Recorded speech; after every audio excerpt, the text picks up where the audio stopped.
We have a couple of major events here in the month of November, and one is a continuing event, the super important radical transformational square of Uranus and Pluto, which has moved in and out of exactness since 2012, is exact again at the beginning of this month. Yeah, Uranus and Pluto are a slow-moving planetary pair. They were exactly aligned in the mid-1960s. Most astrologers acknowledge that what we call the 60s, which really was from the mid-60s to the early 70s, was really an artifact of Uranus, the planet of social revolution, change, independence, and freedom, lining up with Pluto, the Bacchanalian planet, the planet that brings the hidden stuff from the underworld into consciousness, and that these two planets, again, are square, and they're exactly square on November 1st, setting the tone for the entire month of transformation. Yeah, and I think we're seeing a return to some of those 60 values, at least in the state of Washington where we live,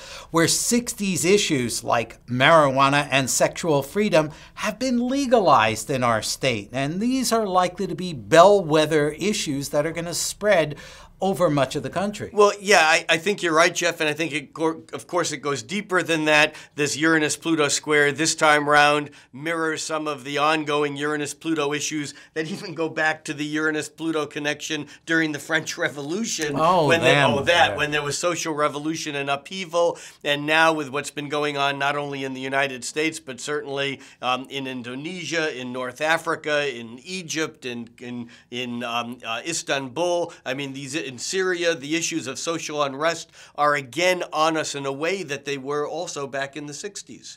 And yet, I think individuals trying to solve the world's problems are noble for trying, but the source of all issues and most issues are in ourselves. Yeah, I agree. And we have a solar eclipse this month in the deeply emotional, psychologically aware sign of Scorpio, and a solar eclipse that's joined with the planet Saturn, the planet of responsibility, which I think is quite important because it can either crystallize neuroses if we hold on to them and insist that the wounds of the past are going to define the present and the future, or if we're willing to be mature enough and trust ourselves enough to deal with this material, we can make some very powerful steps forward. And so, in other words, what we're really saying is that we are at a stage in our personal lives and in the cultural social development of the planet itself, almost like a caterpillar going into the chrysalis stage. We can fight it, we can be fearful, we can hold on to our caterpillarness and say, hell no, we won't go,